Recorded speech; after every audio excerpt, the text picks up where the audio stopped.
Oh.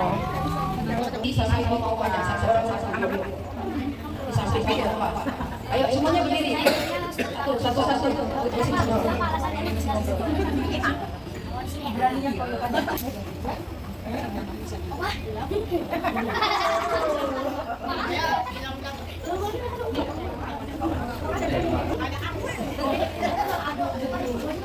Ada yang nyanyi mereka kan?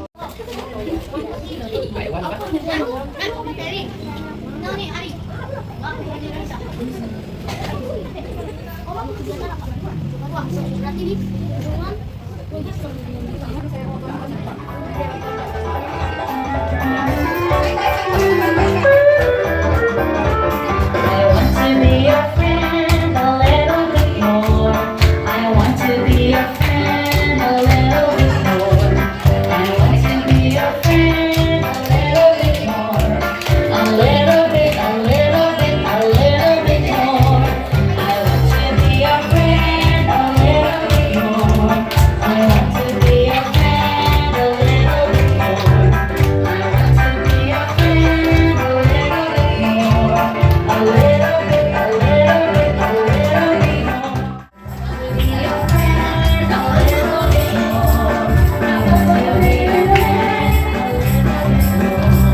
Saya di sini mau menyanyi Aku Ada Sahabat.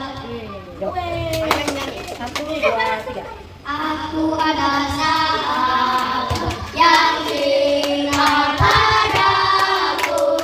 Aku ada sahabat Tuhan Yesus yang cinta aku pada hari Minggu, Senin, Selasa dan hari Rabu, Kamis dan Jumat juga hari Sabtu.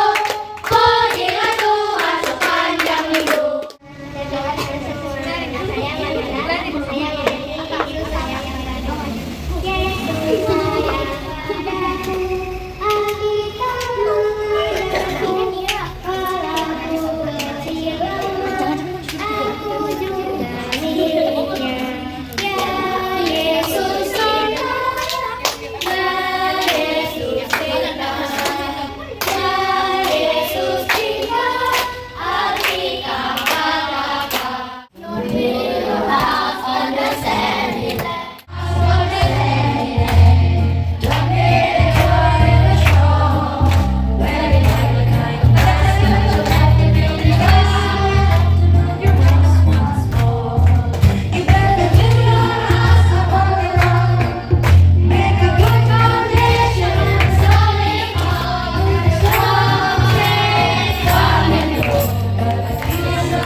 Sama Oma Opa Dia. Ini kami dari SD Christian School.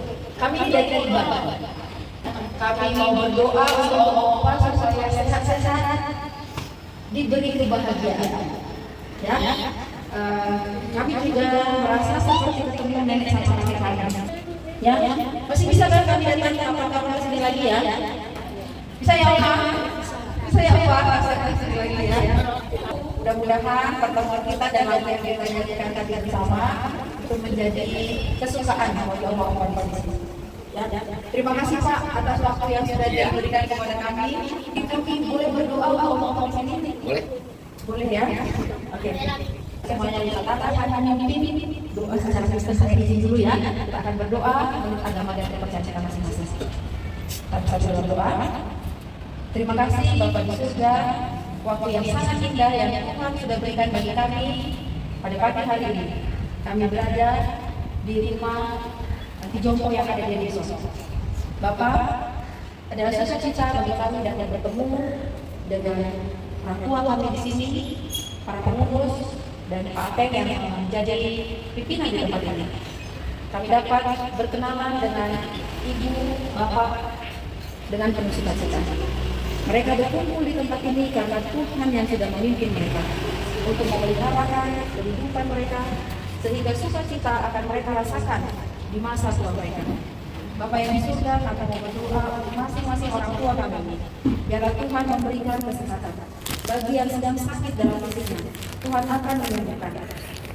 Berikan juga kepada mereka sukacita, damai sejahtera yang daripada Tuhan, sehingga di masa tua mereka tetap merasakan berkat Tuhan bagi kehidupan mereka. Kami mau berdoa untuk Pak Apeng sebagai pimpinan di tempat ini. Engkau yang memberikan hikmat, akal budi, kebijaksanaan dan surga. Sukacita yang melimpah untuk dapat memimpin tempat ini, untuk dapat memikirkan bagaimana memberikan kebahagiaan untuk kami.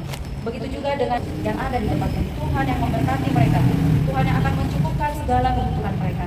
Sehingga melalui pelayanan yang mereka berikan, para orang tua kami ini mendapatkan berkat, tidak merasakan kekurangan suatu apapun, dan kebahagiaan yang daripada Tuhan akan mencukupkan segala sesuatunya. Dan kepada kami anak-anak dari Christi Kids School, Tuhan juga berkati kami, memberikan kepada anak-anak ini kasih sayang kepada orang tua, kasih sayang kepada sesama. Mereka dapat memahami dan mereka juga dapat menghidupkannya. Bila kami akan melanjutkan perjalanan kami, biarlah kasih Tuhan yang akan menyertai kami dan kasih Tuhan akan tetap tinggal di tempat ini. Ampunkan dosa kami Bapa yang kami lakukan sepanjang pertemuan kami ini. Hendakmu yang jadi dekat kehendak kami, dalam nama Yesus kami berdoa dan mengucap syukur. Amin. Terima kasih Oma. Terima kasih semuanya. Kita akan salam ya. Salam semuanya. Semuanya pamit. Terima kasih ya. Kita jalan menuju tempat ini. Sudah. Bersih semuanya Oma. Bersih semuanya.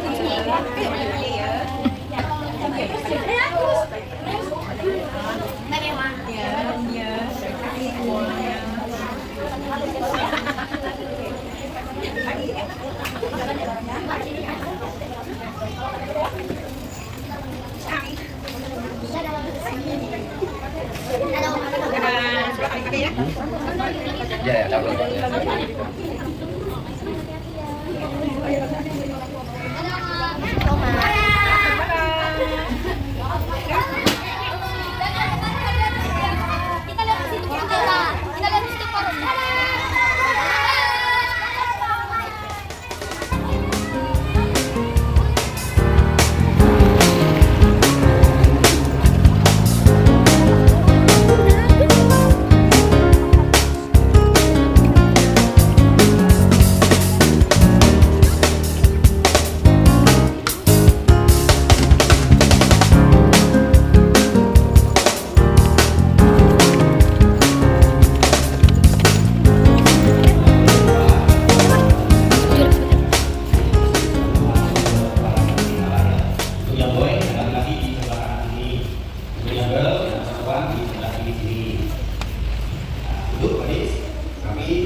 Topinya dilepas, masuk ke bagnya.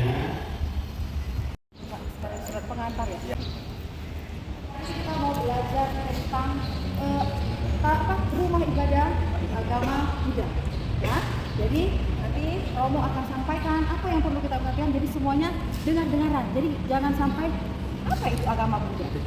Ya seperti itu, karena salah satu agama yang ada di Indonesia adalah agama Buddha. Dan teman kita William Buddha kan? Nah, boleh paham? Oke, waktu ini kami sampaikan. Baik, terima kasih. Saya berikan kepada Yayasan Andra Kristi Kencana, Sekolah Dasar Swasta, Christi Kids School yang sudah berkunjung ke Wihara Bupati untuk belajar tentang agama budaya.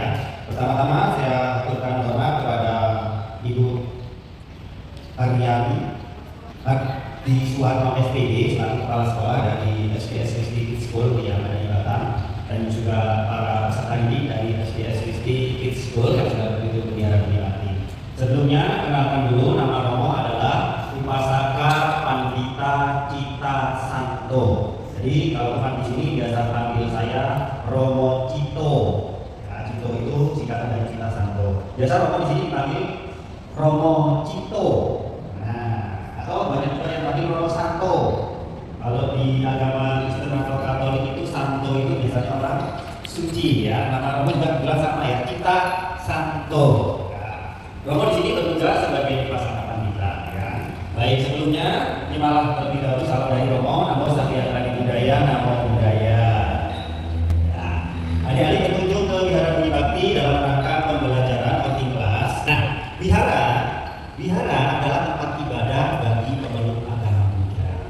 Pemeluk agama Buddha terbagi menjadi 3 aliran besar. Yang pertama ada Theravada, yang kedua ada Mahayana, yang ketiga ada Tantrayana. Alirannya ada banyak ya. Jadi agama Buddha juga memiliki aliran-aliran besar. Yang pertama yang paling besar adalah Theravada. Theravada itu aliran yang paling besar. Dimulai dari zaman Buddha masih ada. Lalu 500 tahun setelahnya baru ada aliran Mahayana. Ya, aliran Mahayana yang berkembang di daratan Cina, Tiongkok. Ya, lalu berkembang ke daerah ini menjadi Tantrayana. Baik. Agama Buddha memiliki tempat ibadah yang disebut wihara. Jadi bagaimana membedakan antara wihara dengan kelenteng, Romo? Nah, kalau wihara di dalam ruangan wihara terdapat rumpang Buddha atau patung Buddha. Kalau di kelenteng tidak ada rumpang Buddha atau patung Buddha. Jadi kalau masuk ke wihara, di sana pasti ada rumpang Buddha, ada yang besar, ada yang kecil, ya, dan itu dari wiharanya ya. Nah, wihara juga memiliki bangunan-bangunan yang digunakan satu yang disebut bakti salah. Di sini namanya bakti salah. Yang di bawah ada dharma salah. Apa bedanya, Romo? Bedanya, bakti salah adalah tempat untuk umat Buddha melakukan ibadah. Jadi ibadahnya di bakti salah. Sedangkan dharma salah adalah tempat umat Buddha untuk belajar dharma. Dharma salah. Di bawah ada dharma salah. Dharma salah digunakan untuk pendidikan agama Buddha dari tingkat SD, SMP, SMA hingga perguruan tinggi atau kuliah. Kita biasa laksanakan di bawah. Disebut sekolah minggu. Jadi sekolah belajar agamanya di hari Minggu. Adik-adik ada sekolah minggu di gereja? Ada ya? Sekolah minggu belajar apa? Belajar menyanyi tentang lagu-lagu agama, lagu hari. Belajar beribadah dengan tata cara ibadahnya. Kalau yang agama Kristen ya Kristen, ya Katolik sesuai Katolik. Yang agama Buddha juga sama. Begitu cara untuk belajar lagu-lagu Buddhis, tata cara ibadah, mempelajari ajaran-ajaran dari Buddha. Kalau kitab suci agama Buddha apa? Ada yang tahu?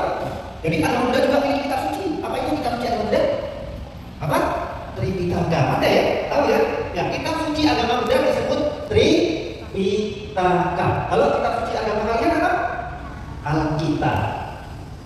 Kalau kitab suci agama Islam? Al-Quran. Kalau kitab suci agama Hindu?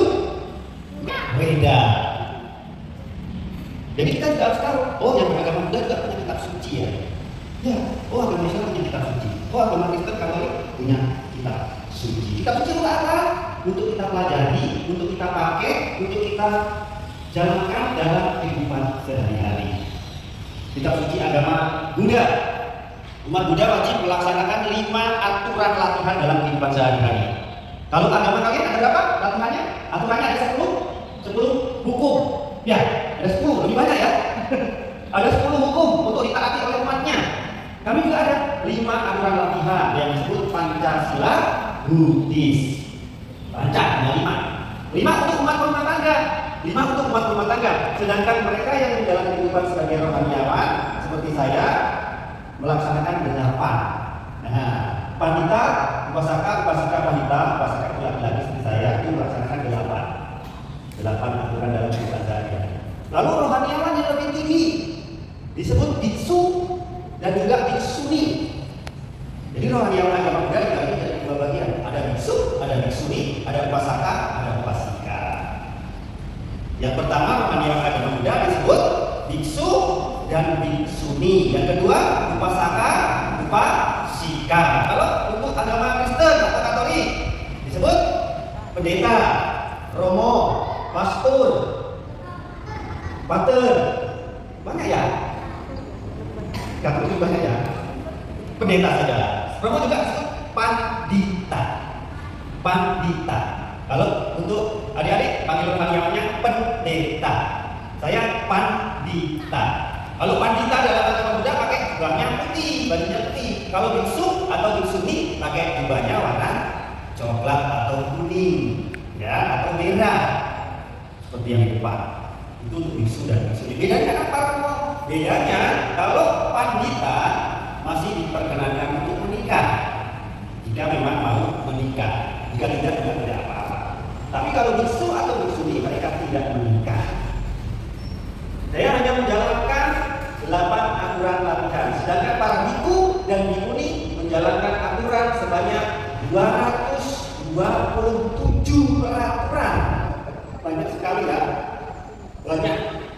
Salah satunya ditulis para biku bikuni tidak menikah. Para biku bikuni hanya menggunakan 3 lembar kain. Pakaiannya hanya 3 lembar kain juga. Satu dicuci, satu dipakai, satu disimpan. 3 saja, tidak boleh lebih. Aturannya banyak sekali. Maka aturannya ada 227 peraturan. Sudah tahu rohaniawan agama Buddha? Rohaniawan agama Buddha disebut biksu, biksuni yang pertama. Yang kedua ada upasaka dan upasika pandita. Ini 8. Kalau umat Buddhanya 5. Kalau adik-adik ada 10 hukum yang harus kita taati. Ya, kurang lebih sama. Yang pertama apa? Jangan ada padamu Allah lain di hadapanku. Jangan ada Padamu Allah lain di hadapanku. orang lain. Allah lain. Oh, orang lain Di hadapanku. di hadapanmu. Di hadapanku. Tuhan katakan kita nggak boleh punya Tuhan lain Tuhan selain lain. Tuhan. Selain Tuhannya. Tuhan Yesus ya. Ya. Kalau di agama Buddha, 5 itu yang pertama, saya berjanji untuk menghindari pembunuhan, pencurian, berzina, kata-kata bohong, kata-kata yang tidak benar. Lalu tidak makan atau minum yang menimbulkan lemak yang sadar. Itu 5 hukuman. Kalau saya tambah lagi, saya tidak akan meminta kepada umat. Ada. Saya tidak akan minta imbalan kepada umat. Saya tidak boleh. Saya juga tidak boleh menyebarkan kata-kata yang tidak sesuai dengan kitab suci. Nah, ada tambahannya ya. Yang lain juga sama ya, 5 sama yang ada 3 tambahan itu kan. Oke. Lalu di dalam vihara, di dalam vihara biasanya terdapat rupa Buddha, Bodhisattva dan juga para dewa. Ada 3. Yang pertama, di dalam vihara harus ada rupa Buddha atau patung Buddha. Patung Buddha. Yang kedua harus ada Bodhisattva. Bodhisattva. Yang ketiga juga ada para dewa atau rupa dewa atau patung dewa di dalam vihara. Tapi kalau dalam konteks sana Buddha tidak ada, Bodhisattva tidak ada, hanya ada dewa di sana. Ya, nggak apa-apa. Di dalam vihara ada rupa Buddha, ada rupa Bodhisattva dan juga para dewa. Lalu apakah umat Buddha menyembah berhala, patung? Tidak. Umat Buddha tanpa ada patung, tanpa ada Bodhisattva, ada Buddha di sana patungnya juga tidak apa-apa. Di sini rupa-rupa Buddha, Bodhisattva dan para dewa adalah sebagai simbol dari kesucian, kebenaran ajaran dan juga pencerahan dari kita. Jadi ketika tidak ada rupa Buddha tidak apa-apa. Ya, ini hanya simbol dari penghormatan kami untuk para Buddha, Bodhisattva dan para dewa. Kenapa harus dihormati? Karena mereka sudah mencapai kesucian lebih dulu dari kami. Kami belum mencapai kesucian, mereka lebih dulu. Jadi ini adalah sebagai simbol umat Buddha. Ketika umat Buddha memberikan penghormatan kepada patung Buddha, patung Bodhisattva, patung para dewa, kita tidak menyembah mereka. Tapi ini adalah simbol kesucian dari para Buddha, Bodhisattva dan para dewa. Dari dewa ini hanya simbol-simbol. Ada juga buah-buahan, ini simbol-simbol semua. Ada makna dan artinya masing-masing. Nah, umat Buddha juga melakukan ibadah. Kapan ibadah umat Buddha? Ada yang tahu kapan waktunya umat Buddha beribadah? Kalau agama Islam dibagi menjadi 5 waktu. Kalau untuk agama Kristen atau Katolik ada dibagi juga. Kapan ibadahnya? Sabtu dan Minggu. Ya, ada dibagi ya. Umat Buddha melakukan ibadah 1 hari 2 kali. Yang pertama pagi menjelang matahari terbit. Yang kedua setelah matahari terbenam. Pagi disebut evening chanting, yang malam morning chanting yang pagi, kalau yang malam evening chanting. Ya, lakukan ibadah sebanyak 2 kali, pagi dan sore hari. Ya, bakti bersama-sama dalam bentuk umat dari mulai anak-anak, remaja, dewasa, sampai orang tua melaksanakan ibadah bersama di hari Rabu. Jamnya 3 siang biasa. Kalau hari Minggu kita laksanakan untuk pendidikan agama. Ya, itu. dibagi menjadi 3 bagian tempat utama. Yang pertama ada tua pekong di depan sana, yang di depan sana tadi masuk ada yang merah-merah depan, yang ornamennya semua merah-merah itu disebut tua pekong. Tua pekong, tua pekong gedung 1, gedung utama yang di bawah sana digunakan untuk ibadah bagi masyarakat Tionghoa, bukan agama, tradisi di sana. Orang-orang yang masih bakar kertas, bakar lilin yang besar-besar, bakar juga tuang minyak, bakar dupa yang besar-besar, itu tradisi dari masyarakat yang ada di sana. Itu bukan bagian agama. Yang pertama adalah gedung tua pekong digunakan untuk ibadah secara tradisi dari masyarakat Tionghoa, orang Cina. Yang kedua ada bakti Dharma Sala lantai 1. Dharma Sala lantai 1 digunakan untuk belajar agama, belajar kitab suci di bawah. Lalu ada bakti sala lantai 2 yang sini. Bakti sala lantai 2. Bakti sala lantai 2 di sini digunakan untuk sembahyang umat Buddha. Nah, sembahyang umat Buddha, tadi kan Romo katakan ada 3 aliran besar ya, ada Theravada, Mahayana, Tantrayana. Untuk wihara Budi Bakti, semua aliran tersebut boleh digunakan di sini. Mau sembahyang parita di sini tidak boleh, mau sembahyang sutra-sutra yang ditulis di kanan kiri itu boleh dalam bentuk Mandarin atau dalam bentuk mantra-mantra Tantrayana tidak boleh. Kok bisa begitu Romo? Tempatnya nggak dibedakan. Untuk di wihara Budi Bakti, semua mazhab boleh menggunakan di sini ya. Kenapa Romo? Karena wihara Budi Bakti adalah wihara yang kita gunakan untuk destinasi wisata, wisata untuk warga Batak, wisata untuk warga luar Batak, bahkan mancanegara. Baik dalam aliran Theravada, Mahayana maupun Tantrayana. Boleh ibadah di sini, bebas. Yuk, namanya siapa? Mariano. Pertanyaannya? Romo, yang di tengah ini itu apa? Ini adalah tempat untuk bersujud. Bersujud. Jadi agama Buddha itu ketika kita pergi beribadah, kita akan memberikan penghormatan kepada Buddha, kepada Dhamma, dan kepada Sangha dengan bersujud. Mau ke samping saja. Seperti ini ya. Nah, lalu tangannya ini disebut anjali, beranjali. Ya, ini disebut apa? Anjali, memberikan penghormatan kepada Buddha itu dengan beranjali, salam. Ketika orang salam, agama Buddha pasti tangannya begini. Namo Buddhaya, ini salam.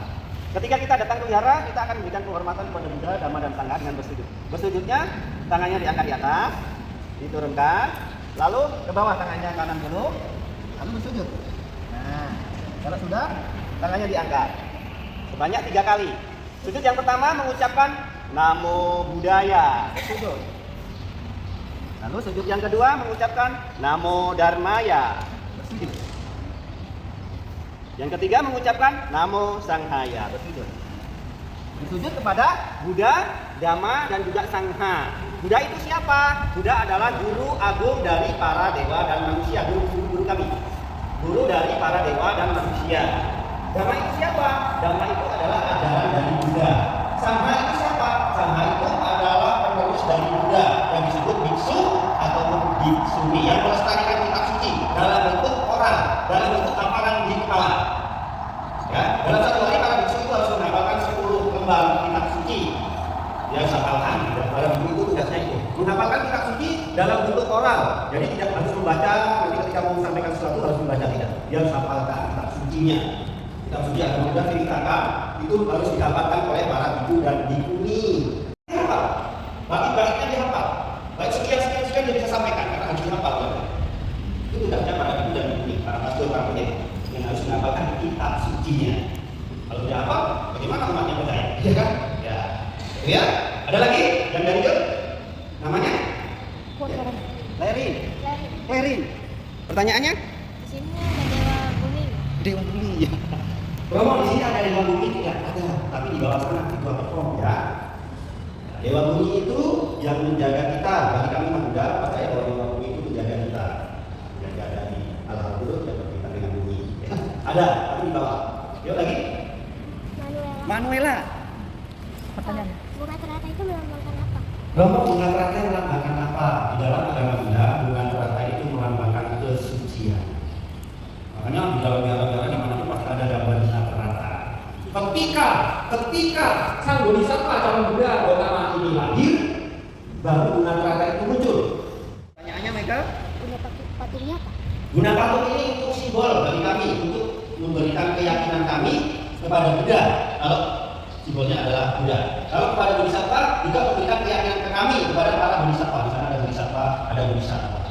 Keyakinan untuk apa? Kalau yang di sini ada bodhisattva industri. Dengan kita memberikan penghormatan kepada bodhisattva industri, maka saya memiliki keyakinan bahwa satu hari saya harus memiliki kelebihan untuk kecerdasan. Artinya, ketika kita memberikan penghormatan kepada industri, kita akan memiliki satu kecerdasan yang terus meningkat. William, apa pertanyaannya? Ada berapa? Patung dari mana? Yang mana dulu? Yang di biara? Yang di biara sini? Yang di biara sini? Ada berapa banyak patung Buddha atau bodhisattva atau para dewa? Semua. Jumlahnya kalau dalam satu wihara itu kurang lebih ada 505 patung Buddha. Kurang lebih ya. Ini diambil dari Candi Agung Borobudur. Candi Agung Borobudur memiliki 505 patung. Nah, kalau di daerah Budi Bakti lebih ya, lebih. Kalau di daerah Budi Bakti lebih. Di atas saja sudah ada 88. Yang di bawahnya ada 5.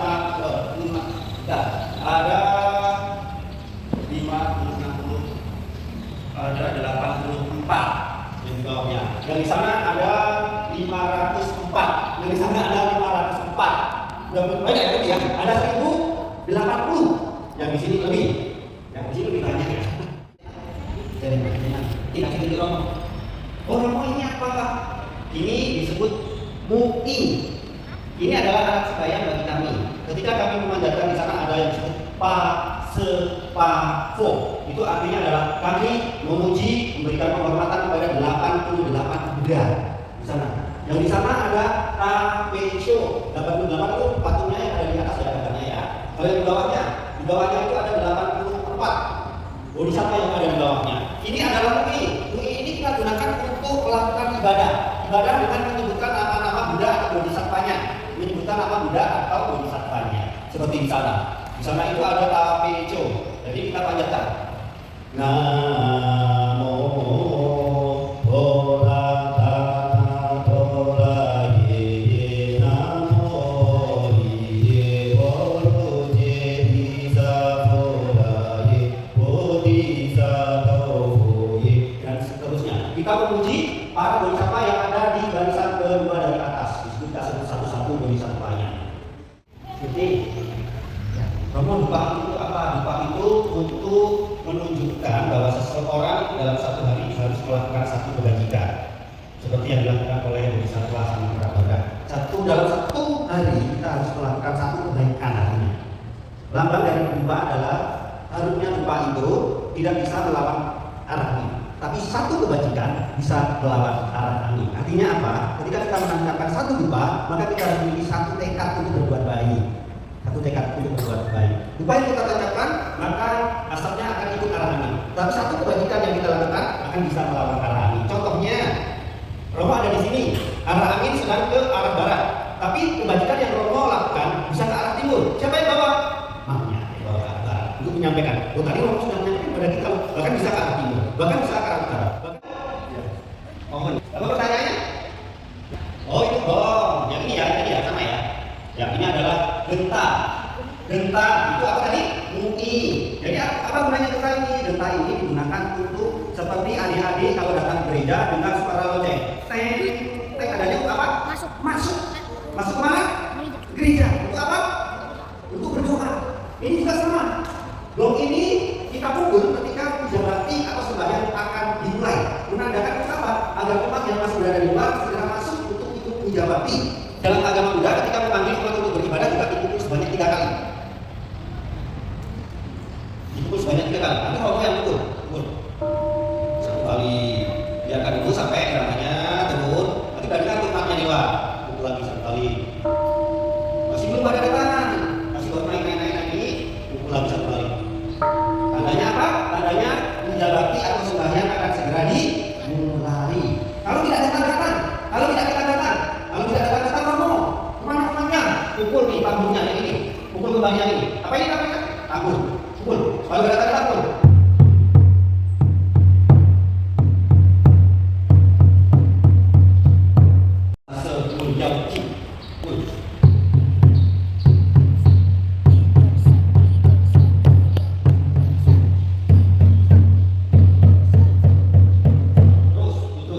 Biar tempatnya naik. Oh, sudah mulai. Kalau mata sudah penuh, tempat ini sudah penuh, baru berhenti.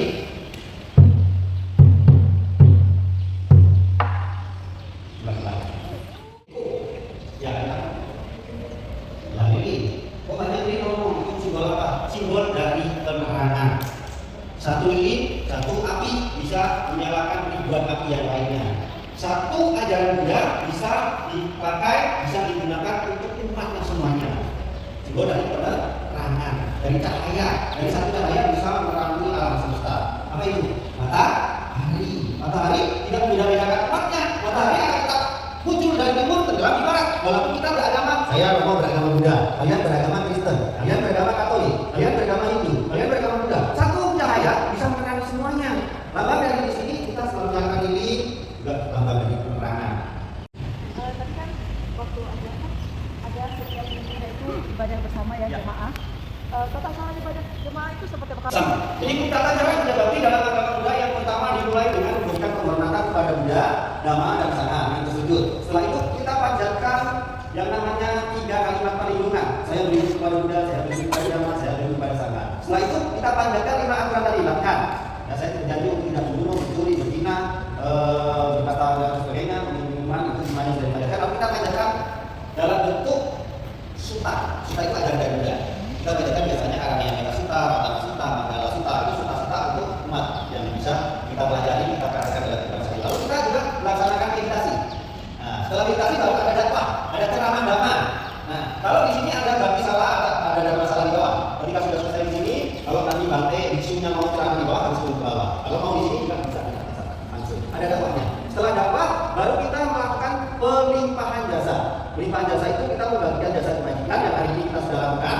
Baik apapun itu sudah kita lakukan dalam satu hari, tidak dibagikan melakukan 1 kali kebajikan, itu kita limpahkan kepada semua makhluk dengan berdoa yang kita sebut sebagai sabi saka bawa sukita. Semoga semua makhluk itu berbahagia. Kalau itu ada, itu tata cara.